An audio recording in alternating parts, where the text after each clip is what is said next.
எங்கள் புஜ்ஜியை காணவில்லை. எடுசோடி குப்பை எரிப்பவர் தான் என் புஜ்ஜி. வணக்கம் மக்களே, welcome back to our channel Sathya Dinesh. அனைவருக்கும் இனிய பொங்கல் நல்வாழ்த்துக்கள். எப்பயும் போல் நம்ம பொங்கல் முடிஞ்சதுக்கப்புறம் லேட்டாக தாங்க போஸ்ட் பண்ணியிருக்கோம். இதுவும் அதே மாதிரி தான். எல்லா வீடியோஸுமே நம்ம லேட்டாக தான் போடுறதா கடைசியில் நம்ம ஹைலைட்டுங்கிற மாதிரியே ஆயிடுச்சு. இப்போ நம்ம புஜ்ஜி என்ன பண்ணிகிட்ருக்காருன்னா போகி செலிப்ரேட் பண்ணுறாராம். பொங்கல் அன்னைக்கு காலையில் உட்காந்து இதெல்லாம் எரிச்சிட்ருக்காரு. இதை நீ போகிக்கு எடுத்துக்கோ அப்படின்ட்டு அது தாராள மனசாக கூப்பிட்டு விட்டார். இது பொங்கலுக்கு முந்தின நாள் நைட்டு, போகி நைட்டு எடுத்த வீடியோ. அதாவது காலையில் எழுந்திரிச்சோடனே நேரமாக சாமி கும்பிடலாம் அப்படிங்கிறதுக்காக எல்லாமே ப்ரிப்பேர் பண்ணி எடுத்து வச்சாச்சு. விளக்கு, சாமி தட்டு எல்லாமே வாஷ் பண்ணி கமுத்தி வச்சாச்சு. காலையில் எழுந்திரிச்சோடனே ஃப்ரெஷ்ஷாக போட்டு வச்சுக்கலாம் அப்படின்ட்டு இதெல்லாம் கழுவி வச்சு முடிக்கும்போது டைம் பார்த்திங்கன்னா 11 மணிங்க. நடுவில் நம்ம தம்பியை வச்சுக்கிட்டு கொஞ்சம் கொஞ்சமாக க்ளீன் பண்ணி இவ்வளோ வேலை பண்ணியிருக்கோம். இப்போ இந்த மேலே கிளாக் பார்க்கும்போதே உங்களுக்கு தெரியும் இந்த இடம் எவ்வளோ ஒரு கன்றாவியாக இருந்ததுன்ட்டு ஒரு வீடியோவில் காட்டியிருந்தேன். மொத்த வீடுமே க்ளீன் பண்ணேன். அந்த வீடியோ இன்னும் போஸ்ட் பண்ணலை. எப்பயும் போல் அதையும் லேட்டாக தான் நம்ம பண்ணுவோம். ஸோ இது மட்டும் இப்போ பண்ணியிருக்கேன் பாருங்கள். எனக்கு எப்பயுமே வீட்டு வாசலில் மாயிலை கட்டுறது ரொம்ப பிடிக்கும், ரொம்ப ஆசை கூட. ஆனால் அது கிடைக்கிறது இல்லை சம்டைம். இந்த தடவை ஒரு லக்குங்கிற மாதிரி கிடச்சிது. அதுவும் நம்ம புஜ்ஜி தாங்க பறிச்சுட்டு கொடுத்தாரு. அதனால் ஃபஸ்ட்டு இதை நம்ம கோத்து வச்சிடணும், காலையில் விடிஞ்ச உடனே கட்டிடணும் அப்படின்ட்டு கோத்துட்ருந்தேன். எப்பயுமே பொங்கலுக்கு முந்தின நாள் போகி அன்னைக்கே காப்பு கட்டிடுவோம். அன்னைக்கின்னு போய் பார்த்தா, அதாவது நாங்கள் ஈவினிங் டைம் தான் வெளியே போனோம். அப்போ பார்த்தா ஒரு கடையில் கூட அந்த காப்பு கட்டுறதே இல்லைங்க. சரின்ட்டு வந்துட்டோம். அதனால் அடுத்த நாள் காலையில் தான் தம்பி பறிச்சுட்டு வரேன்னு சொன்னால் அதை கட்டிக்கலாம் அப்படின்ட்டு இதெல்லாம் கோத்து வச்சு ரெடி பண்ணிகிட்டு இருந்தேன். வெற்றிகரமாக கோத்து முடிச்சாச்சுங்க. எவ்வளோ அழகாக இருக்குது பார்த்திங்களா? இந்த வாசம் நல்லாயிருக்கும் ஸ்மெல் பண்ணும்போது. அடுத்த நாள் விடிஞ்சிருச்சு. கலர் டப்பாவை தூக்கிட்டு கிளம்பியாச்சு. காலையில் எழுந்திரிச்சு இவர் தான், யார் எந்திரிக்கிறாங்களோ இல்லையோ இவர் சுற்றுவாருங்க. அதுவும் நம்ம இப்படி கழுவி விட்டோன்னா கிருஷ்ணர் பாதம் வைக்கிற மாதிரி அவர் வச்சுட்டு போயிடுவார். நம்ம கலக்கி வச்ச மொத்த கலர்படியும் எடுத்துகிட்டு வீட்டில் இருக்க அண்டா, குண்டா, தட்டு, டம்ளார்னு எல்லாத்தையும் இறக்கிட்டேன் வாசலில். கோலம் போடணும்ல, நமக்கு தான் அந்த சர்க்கிள், நமக்கு ஸ்ட்ரைட் லைனே நேராக வராது. இதில் எப்படி சர்க்கிள் வரும்? அதனால் ஃபஸ்ட்டு ஒரு குண்டாவை கமுத்தி சர்க்கிள் போட்டுட்டேன். அடுத்து தட்டை கமுத்தி வச்சு பானை போட ட்ரை பண்ணிகிட்டு இருந்தேன். வெற்றிகரமாக பானையும் போட்டு முடிச்சாச்சுங்க. எப்பயுமே கோலம் பொங்கலுக்கு போடுறதா இருந்தால் அதுக்கு முன்னாடி ஒரு பேப்பரில் எதை போட்டு ட்ரை பண்ணி போடுவோம். ஏன்னா வருஷத்துக்கு ஒரு நாள் தான் நம்ம இந்த மாதிரி கலரெல்லாம் கொடுத்து போடுறோம். அதனால் சரின்ட்டு பிளான் பண்ணி போடுவேன். இந்த டைம் அப்படியெல்லாம் எதுவும் இல்லை, நேராக நம்ம களத்தில் இறங்கியாச்சு. இதோ எனக்கு தெரிஞ்ச மொத்த டிசைனையும் போட்டு பானையை வெறும் கோலமாவில் வரைஞ்சிட்டேங்க. அப்புறம்தான் யோசித்தேன், எதுக்குடா நம்ம இவ்வளோ டிசைன் போட்டிருக்கோம் அந்த பானைக்குள்ளே, கலர் கொடுத்துட்டு போட்டிருந்தா கூட இது கொஞ்சம் நல்லா இருக்குமே அப்படின்ட்டு யோசித்தேன். சரி போட்டாச்சு அப்படின்ட்டு விட்டுட்டேன். பிளான் என்னன்னு பார்த்தீங்கன்னா, ஏர்லி மார்னிங் எழுந்து ரெடி பண்ணி கரெக்டாக சூரியன் வரும்போது அந்த 6:30 அந்த டைமுக்கு படையல் போட்டு பொங்கல் வைக்க சாமி கும்பிட்டுறலாம் அப்படின்ட்டு தான் நான் நினச்சி வேலை செஞ்சிட்ருந்தேன். இதுதாங்க நம்ம கோலம் ஃபுல்லாக போட்டு முடித்தது. இன்னும் கலர் பண்ணலை. கலர் பண்ணி காட்டுறேன் பாருங்கள் எவ்வளோ அழகாக இருக்குன்ட்டு. இது நம்ம துளசி செடிக்கு முன்னாடி போட்டிருந்தது. கலர் பண்ணதுக்கப்புறம் இவர் இப்படி தாங்க இருந்தார். ஏதோ எனக்கு தெரிஞ்ச மாதிரி போட்டு கலர் பண்ணி தமிழில் எழுதுறேன்ட்டு வெள்ளை கோலப்பொடி யார் எடுத்துகிட்டு வருதுன்னு சலுப்பு பட்டுட்டு கலரில் எழுதி அது ஒரு டிசைனாக போயிடுச்சு. பரவாயில்ல, இதுவும் நல்லா தான் இருக்குது. இன்னும் எப்படி கொஞ்சம் நேரத்தில் இது மேலே நம்ம பிள்ளையார் வைக்க தானே போகிறோம் அப்படின்ட்டு ஒரு வழியாக இந்த வேலை பண்ண வரைக்கும் போதுன்னு விட்டுட்டு காப்பு கட்டியாச்சுங்க. இதை கட்டினதுக்கப்புறம் தாங்க நம்மளுக்கும் பொங்கல் வந்திருக்கு அப்படிங்கிற ஒரு கலையே வந்திருக்கும். அடுத்து பாருங்கள், நைட்டெல்லாம் உட்காந்து கோத்து வச்ச மா இலையும் கட்டியாச்சு. இந்த காமெடியில் வர மாதிரி விடிய விடிய உட்காந்து இதையாக ஒட்டிகிட்டு இருந்தேங்கிற மாதிரி ஆயிடுச்சு. காப்பு கட்டும்போது இப்பயும் நான் உள்ளேயும் சாமிக்கு சும்மா ஒரு 2 வைப்பேன். அந்த மாதிரி வச்சாச்சு. வச்சுட்டு பொங்கல் வைக்க கிளம்பிட்டேன். அழகாக நம்ம அடுப்பெல்லாம் தொடச்சி பொட்டு வச்சு பூ வச்சு ஆரம்பித்தாச்சு. விறகடுப்பில் பானையில் வைக்கணுமாங்க. நமக்கு வந்து இன்னும் அந்த அளவுக்கு பக்குவம்லாம் கிடையாது. எப்பயும் போல் கேஸு தான், பொங்க பானை தான். எடுத்து வச்சு வைக்க ஆரம்பிச்சிட்டேன். நானும் ஒரு வருஷம் ஒரு மாதிரி பொங்கல் வைக்க ட்ரை பண்ணுறேங்க. ஒரு டிசைனில் தான் வைக்கிறேன். ஆனால் சாமியை நினச்சிட்டு சாமிக்காக வைக்கிறதே என்னமோ சாப்பிட்ற மாதிரி வந்துடுது. அதே மாதிரி தாங்க இந்த வருஷமும் வந்தது. அரிசியெல்லாம் கழுவி ஊற வச்சுட்டு, ஒரு பக்கம் சரி பருப்பு போடலாமா வேண்டாமாங்கிற டபுள் மைண்டோடையே சரி போடலாம் அப்படின்ட்டு அதையும் ஒரு பக்கமாக கழுவி கொஞ்சம் நேரம் தண்ணியில் வச்சுட்டேங்க.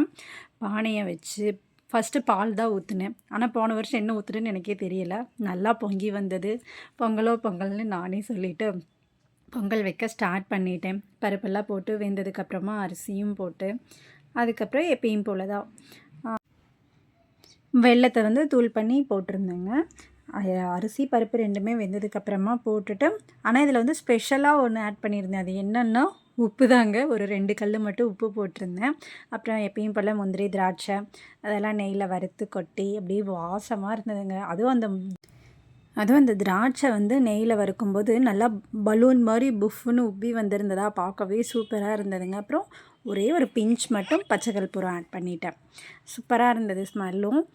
அப்புறம் வந்து சாமிக்கு எல்லாமே ரெடி பண்ணி வச்சுட்டேன். இதில் வந்து ஒரு ஹைலைட் என்னென்னா, நம்ம வீட்டு ஹீரோஸ் 2 பேருமே எந்திரிக்கவே இல்லை. சரி நம்மளோட கடமை என்னையோ அதெல்லாம் பண்ணி வச்சிடலாம் அப்படின்ட்டு நான் பர்ஃபெக்டாக பண்ணிட்டேங்க. ஏன்னா எந்திரிச்சோடனே குளிச்சுட்டு படையல் போட்டு சாமி கும்பிட்டுக்கலாம். இல்லைன்னா நாம் சமைக்கிறதுக்கே லேட் ஆகிடும் இல்லையா? அதனால் நம்ம ஃபஸ்ட்டு பொங்கலை வெற்றிகரமாக வச்சுட்டு எடுத்து வச்சுட்டு எழுப்பிக்கலாம் அப்படின்ட்டு நானும் அவங்கள டிஸ்டர்ப் பண்ணல, அவங்களும் என்ன டிஸ்டர்ப் பண்ணலைங்க. லாஸ்ட் இயர் பார்த்திங்கன்னா நம்ம லட்டுக்குட்டி வந்து நான் எந்திரிக்கும் போதே எந்திரிச்சிருப்பார். அந்த வீடியோ பார்த்திங்கன்னா தெரியும். அவரும் சாமி கும்பிட்டு அரிசி போடுவார். இந்த டைம் அப்படி ஒரு சீனே இல்லைங்க. ஏன்னா அவர் நல்லா தூங்கிட்டு இருந்தார். எனக்கு வந்து அவர் பண்ணதுலேயே பெரிய ஹெல்ப்பு அவர் தூங்கினதுன்னு தான் நான் சொல்லுவேன். இல்லைன்னா கோலம் போட விட்டுருக்க மாட்டார், இந்த மாதிரி பொங்கல் வைக்க விட்டுருக்க மாட்டார். நான் ஒன்று எடுத்தால் அவன் ஒன்று எடுத்து வச்சு விளையாண்டுட்ருப்பாங்க. அதனால் எந்த தொல்லையும் இல்லாமல் அமைதியாக எப்பயும் போல் காலையில் சாமி பாட்டு கேட்டுக்கிட்டே நடந்ததுங்க. வெற்றிகரமாக பொங்கலையும் ரெடி பண்ணியாச்சுங்க. சாமி கும்பிட்றதுக்கு வந்து ஃபஸ்ட்டு செஞ்சு வச்சுட்டு ஒரு 6:30 6:20 இந்த மாதிரி சூரியன் உதிக்கும் போதே கும்பிட்டுறணும். அப்படி இல்லைன்னா நல்ல நேரம் பார்த்திங்கன்னா 10:30 மேலே தான் இருக்குது. சரி தம்பியும் அவரும் யாரும் எந்திரிக்காததுனால நாம்ளும் அப்போயே கும்பிட்டுக்கலாம் அப்படின்ட்டு நான் எல்லாமே ரெடி பண்ணி மட்டும் வச்சுட்டேன். ஃபைனல் டச் முடிக்கும்போது நம்ம இன்றைக்கி சூப்பர் ஹீரோ அவரே வந்துட்டார். நான் வந்துட்டேன் அப்படின்ட்டு அழகாக வந்திருந்தார். அவரையும் வணக்கம், எப்பயும் இதே மாதிரி இருங்க. இந்த குளிரெல்லாம் கொஞ்சம் கம்மியாக இருந்தால் இன்னும் சந்தோஷமாக இருக்கும். அதே மாதிரி மே மாதத்துலேயும் கொஞ்சம் பார்த்து பண்ணுங்கள், பண்ணிட்டு போயிடாதீங்க அப்படிங்கிற மாதிரி நினச்சிக்கிட்டேங்க. ஏன்னா வெயில் இன்னும் எந்த அளவுக்கு அடிக்க போகுதோ தெரியலை, கொஞ்சம் பயமாக தான் இருக்குது. ஃபைனலாக நம்ம கோலத்தில் பிள்ளையாரும் வச்சாச்சுங்க. மறுபடியும் நம்ம அடுத்த வருஷம் தான் இந்த மாதிரி பிள்ளையார் வைக்க போகிறோம். அதாவது கார்த்திகை லாஸ்ட்டு ஒரு நாள் வைப்போம். அப்புறம் மார்கழி மாதம் ஃபுல்லாக வச்சுட்டு தை 1 அன்னைக்கு இந்த மாதிரி வச்சு முடிச்சுருவோம். ஒரு சிலர் வந்து அவங்கவுங்க வழக்கப்படி மார்கழியில் மட்டும் வைப்பாங்க, இல்லைன்னா தை 1 அன்னைக்கு வச்சு கும்பிடுவாங்க. அது அவங்கவுங்களுடைய விருப்பங்க, அதெல்லாம் நம்ம எதுவும் சொல்ல முடியாது. நமக்கு என்ன வருதோ அதை நாம் பண்ணுவோம். இது வந்து கீழே என்னோடய ஹஸ்பண்டோட சிஸ்டர், என்னோடய நாத்தனார் போட்டிருந்தாங்க கோலம். அழகாக இருக்குல்ல, நல்லா பெருசாக இருந்தது. மேலேருந்து பார்க்கும்போது ஃபோட்டோ எடுக்க சூப்பராக இருந்தது. அதையும் ஒரு கிளிப் எடுத்துகிட்டு நம்ம ஹீரோஸ் எல்லாருமே எந்திரிச்சிட்டாங்க. அதனால் நான் வந்து எல்லாத்துக்குமே பொட்டெல்லாம் வச்சு ரெடியாக எடுத்து வச்சுருந்தேன். இன்றைக்கி வந்து தை 1, நம்ம சிவனுக்கு ஒரு ஸ்பெஷல் அபிஷேகம் இல்லைன்னா எப்படிங்க அந்த மாதம் ஆரம்பிக்கும்? அதனால் அவரை வச்சு ஃபஸ்ட்டு நான் ஒரு பூஜையை போட்டுட்டேன். இந்த அண்ணாமலையார் ஃபோட்டோ பார்த்திங்கன்னா நான் ஃபஸ்ட்டு டைம் திருவண்ணாமலை கிரிவலம் போகும்போது ஒரு ஞாபகமாக இருக்கணும் அப்படிங்கிறதுக்காகவே வாங்கிட்டு வந்திருந்தேன். அவரை வீட்டுக்கு கூட்டிகிட்டு வந்து வச்சு மனசார சாமி கும்பிட்டு ஒரு பூஜையும் போட்டாச்சு. அது அப்போயே நடந்துருச்சு. இன்றைக்கும் அவர் ஸ்பெஷல், என்றைக்குமே அவர் எனக்கு ஸ்பெஷல் தான். அதனால் ஃபுல்லாகவே அலங்காரம் பண்ணியாச்சு. எல்லாத்தையும் கொண்டு வந்து வாசலில் வச்சுட்டு நம்ம லட்டுக்குட்டி பார்த்திங்களா சூப்பர் ஹீரோ மாதிரி ரெடியாக நிற்கிறாரு. இதில் வந்து நான் ஒரு மிஸ்டேக் பண்ணிட்டேங்க. என்னென்னா ட்ரைபேடில் ஃபோனை வச்சுருந்தேன். அது வந்து இப்படி சென்டராக நாங்கள் வச்சது கரெக்டு, பட் நாங்கள் யாருமே அந்த இடத்துல நிற்கல. என்னோடய ஹஸ்பண்ட் மட்டும்தான் அங்கே நின்றுட்டுருந்தார். நானும் இந்த சைடில் கவர் ஆகலை அப்படிங்கிறத யோசிக்காமையே விட்டுட்டேன். It's okay. லாஸ்ட் இயர் பார்த்திங்கன்னா நான் இன்னும் வீடியோ எடுத்துகிட்டு இருந்தேன் சாமி கும்பிடல அப்படின்ட்டு என்னோடய ஹஸ்பண்ட் வந்து என்னை திட்டினார். ஆக்சுவலி அவர் சொன்னதும் கரெக்டு தான், சாமி கும்பிடாமல் நின்று ஃபோட்டோ மட்டும் எடுத்துகிட்டு இருந்தேன் அப்படின்ட்டு. அதுக்காகவே இந்த இயர் நான் வந்து ட்ரைபேட் வாங்கி ஃபோனை வச்சுட்டு நாங்கள் எல்லாருமே சேர்ந்து சாமி கும்பிட்டோம். நம்ம பப்புக்குட்டி வந்து ஊரில் தானே இருக்கார். அவர் வந்து நெக்ஸ்ட் டே வரேன்னு சொல்லியிருந்தார். அதனால இப்போ நாங்கள் மட்டும் நின்று சாமி கும்பிட்டுட்டு இருந்தோம். வாங்க எல்லாருமே சாமி கும்பிடலாம்.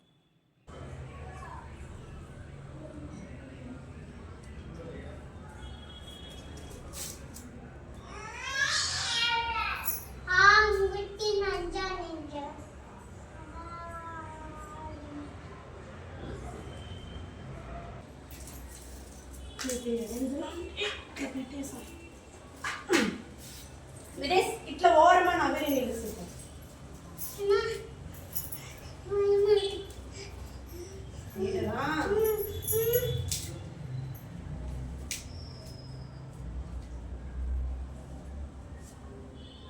సూర్యదేవా సూర్యనారాయణ సూర్య భగవాని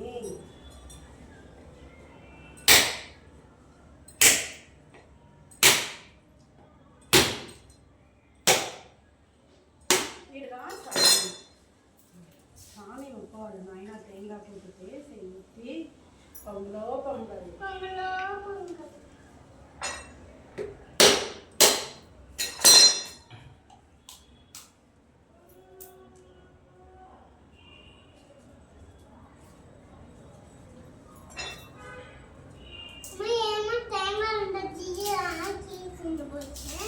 பரவாயில்லம்மா அது சின்னதாக பேசணும்.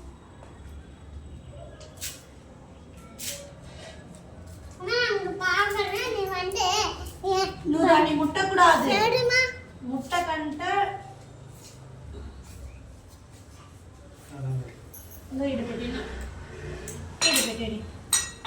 ఇలా మన పెళ్ళి కొట్టురా స్వామి మొక్కుతారా దీప సుత్తారా పారే సీక్రురా.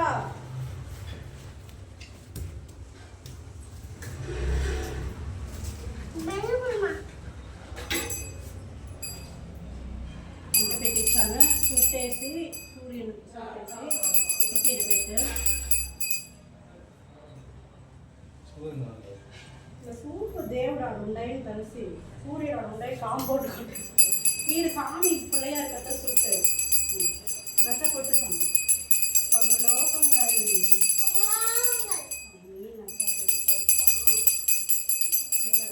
తట్టాడు పెట్టు స్వామిని మొక్కు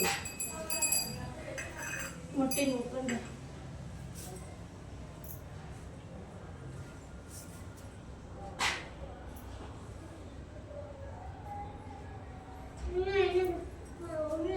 నీళ్ళు సుట్టింది దాని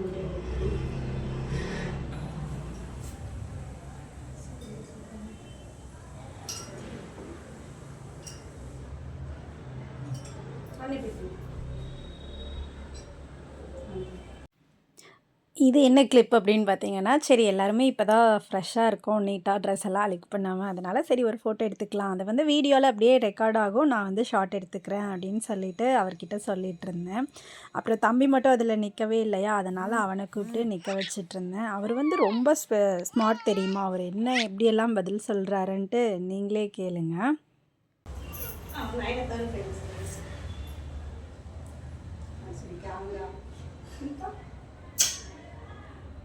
నువ్వు నువ్వు నాయనకి నువ్వు ఓడ్చలో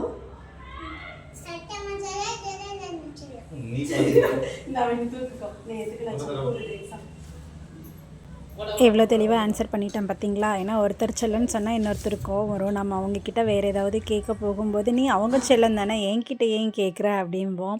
அப்புறம் சரி ஃபோட்டோ எடுத்துகிட்டு தம்பியவே பொங்கல் கொடுக்க சொல்லலாம் அப்படின்ட்டு போகிறதுக்குள்ளே அவர் போய் கொடுத்துட்டாரு. வாங்க எல்லோரும் போய் பொங்கல் சாப்பிட்லாம். அப்படி தானே ராவாலன்ட்டு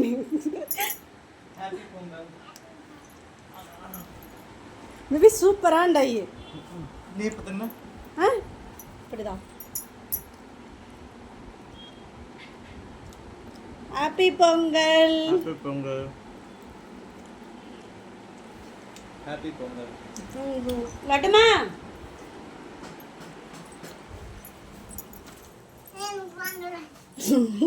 அதாவது நம்ம லட்டு என்ன பண்ணிகிட்ருக்காருன்ட்டா பொங்கல் வேணும்ன்ட்டு போய் அவரே உட்காந்து பொங்கல் போட்டுட்ருக்காரு. அது அந்த கரண்டியை விட்டு கீழே வரவே இல்லை.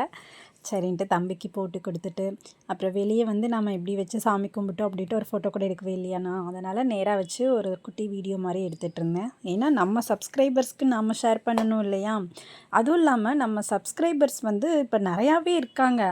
ஆனால் வியூஸ் மட்டும் கம்மியாக தாங்க வருது. அதுக்கு வந்து நான் என்ன ரீசனாக இருக்கும்னு நினைக்கிறேன்னு பார்த்தீங்கன்னா, நீங்கள் வந்து இன்னும் நம்ம பெல் ஐக்கானை வந்து கிளிக் பண்ணாமல் பார்த்துட்ருக்கீங்கன்னு நினைக்கிறேன். ஸோ மறக்காமல் சப்ஸ்கிரைப் பண்ணிக்கோங்க.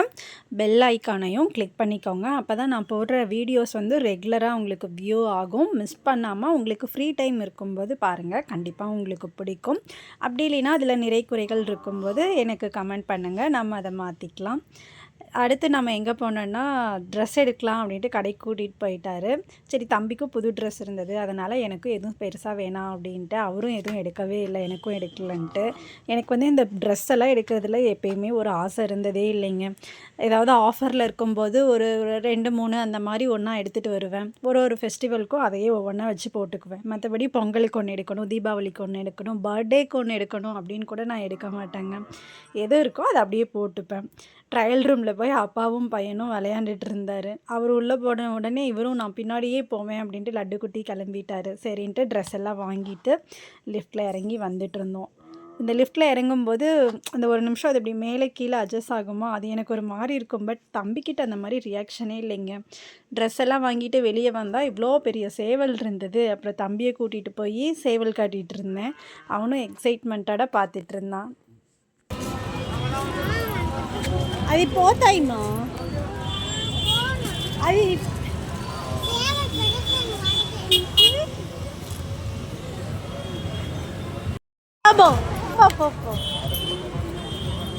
వాళ్ళకి సై బేబీ విని తూకి బేబీ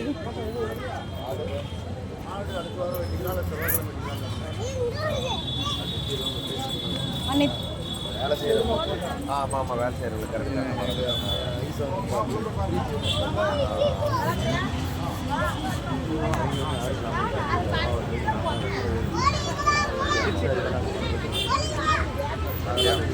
லட்டு லட்டு நெக்ஸ்ட் அங்கேருந்து சரி இப்படி கொஞ்சம் தூரம் வண்டியில் போயிட்டு வரலாம் அப்படின்ட்டு வரும்போது இங்கே நம்ம தீபா சில்க்ஸ் தெரியும், தர்மபுரியில் இருக்கவங்களுக்கு. அந்த இடத்துல அந்த யானை கோபுரம் கோயில் செட்டப் அது வச்சுருந்தாங்க. அங்கே கீழே இறங்கி நின்று யானையோட ஃபோட்டோ எடுக்கலாம் அப்படின்ட்டு போயிட்டுருந்தேன். தம்பியை நிற்க வச்சு ஃபோட்டோஸும் வீடியோஸும் எடுத்துகிட்டு இருந்தோம். பட் அது வந்து அவரோட ஃபோனில் எடுத்திருக்காரு. நான் சும்மா ஒரு குட்டி வீடியோ கிளிப் மட்டும்தான் எடுத்திருக்கேன் போல், அதை மட்டும் ஆட் பண்ணியிருந்தேன். இன்றைக்கி வந்து பொங்கல் இப்படி தாங்க எங்களுக்கு ஆரம்பித்து முடிஞ்சது. நாளைக்கு வந்து மாட்டுப்பொங்கல் தான் இங்கே வந்து ரொம்பவே ஸ்பெஷல். அந்த வீடியோ வந்து நான் உங்களுக்கு ஸ்டார்டிங்லேருந்து ஃபுல்லாகவே எடுத்திருக்கேன். கண்டிப்பாக போஸ்ட் பண்ணுறேன். நாளைக்கு உங்களுக்கு நான் போஸ்ட் பண்ணிடுவேங்க. இது வந்து இன்றைக்கி போட்டுருவேன். இது போட்ட அடுத்த நாளே நம்மளுடைய மாட்டுப்பொங்கல் வீடியோ, வீட்டுக்கிட்ட நாம் எப்படி செலிப்ரேட் பண்ணோம், கோயிலுக்கு போய் எப்படி செலிப்ரேட் பண்ணோம், எல்லாமே இதில் நான் வந்து போடுவேங்க. மிஸ் பண்ணாமல் பாருங்கள். இப்போ ட்ரெஸ் எடுத்துகிட்டு வரும்போது அவங்க அப்பா இது ஒன்று வாங்கி கொடுத்தாரு. அதனால் தலைவர் அதை மாட்டிட்டு சுற்றிட்டு இருக்காரு. எதையுமே வாங்கி நாங்கள் கொஞ்சம் நேரம் தான் வச்சுருப்போம். அந்த மாதிரி தாங்க எதையும் கொஞ்சம் அப்படி இப்படி இழுத்து பிச்சாச்சு. ஆனால் இது நல்லா இருந்ததுங்க. இது வந்து ஒரு கொஞ்சம் மாதம் முன்னாடி இருந்தே பார்த்துட்டு இருந்தோம். பட் இவங்க எதை வாங்கி கொடுத்தாலும் பிச்சு வச்சிடுறாங்களா, அதனால சரின்ட்டு நான் வாங்கி கொடுக்கல. பொங்கல் அன்னைக்கு பையன் கேட்டுட்டானே அப்படின்ட்டு அவங்க அப்பா வாங்கி கொடுத்துட்டாரு.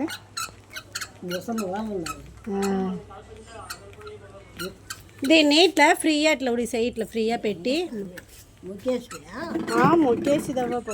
இதோட இந்த வீடியோ முடியுதுங்க. பொறுமையாக இவ்வளோ நேரம் வீடியோ பார்த்ததுக்கு ரொம்ப தேங்க்ஸ். அனைவருக்கும் இனிய தை திருநாள் நல்வாழ்த்துக்கள்.